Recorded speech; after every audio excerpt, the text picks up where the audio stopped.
শরীফ ওসমান হাদির জন্য সারা দেশের মানুষ সবাই দোয়া করছে যাতে এই সংকটাপন্ন অবস্থা সত্ত্বেও যাতে ফিরে আসে।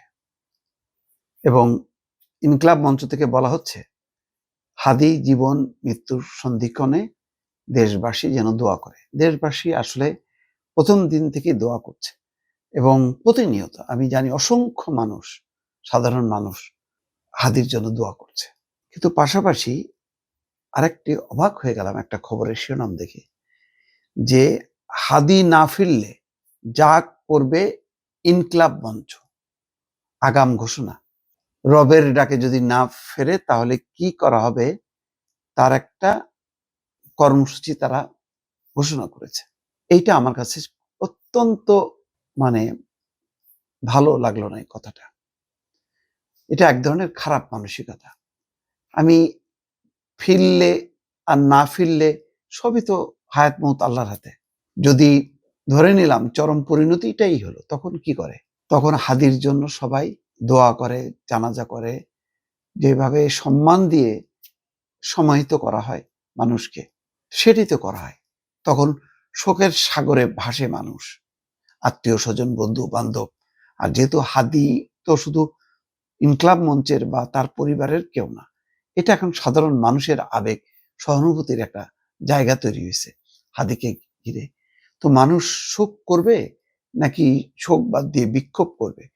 কর্মসূচিটা তেমনই, যে বলা হচ্ছে ইনকিলাব মঞ্চের পক্ষ থেকে, আপনারা দোয়া করুন আল্লাহ যেন তাকে হায়াত তবিয়তে নসিব করেন। আর ওসমান হাদি যদি রবের ডাকে সাড়া দিয়ে শহীদের কাতারে সামিল হন, সেক্ষেত্রে পুরো বাংলাদেশের স্বাধীনতাকামী মজলুম জনতাকে সার্বভৌমত্ব নিশ্চিতকরণে শাহবাগে জড়ো হওয়ার অনুরোধ করা হচ্ছে। খুনিরা গ্রেপ্তার না হওয়া পর্যন্ত আমরা শাহবাগে অবস্থান করব এবং পুরো বাংলাদেশ অচল করে দেওয়া হবে। খুনি যদি ভারতে পালিয়ে যায়, সেক্ষেত্রে ভারত সরকারের সাথে আলোচনা করে যে কোনো মূল্যে তাকে গ্রেপ্তার করে আনতে হবে। সবই ঠিক আছে, কিন্তু হাদি হত্যাকারী বা হত্যা প্রচেষ্টাকারী, এখন তো প্রচেষ্টাকারী বলবো, এখনো চিহ্নিত হয়নি। তাকে কেন্দ্র করে সেটার জন্য সরকারের আন্তরিকতায় কোনো ঘাটতি আছে বলে মনে হয় না।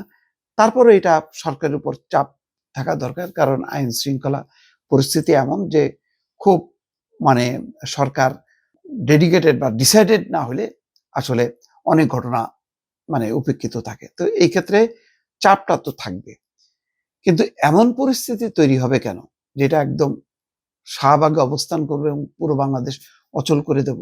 কেন হবে? মানুষ শোক প্রকাশ করবে না? মানুষ প্রতিবাদ করবে না? আর প্রতিবাদের ধরনটাই হবে এমন যে সব অচল করে দেব? আমার মনে হয় এই জায়গাটা ভাবা দরকার। হাদির প্রতি শ্রদ্ধার সম্মান রেখে সবার সাথে আলোচনা ক্রমেই কর্মসূচি নেওয়া উচিত। এমন কোনো কর্মসূচি নেওয়া উচিত না যাতে মানুষ বিরক্ত হয়। হাদির প্রতি যেই সহানুভূতি, মানুষের ভালোবাসা আছে, সেটা যাতে নষ্ট না হয়।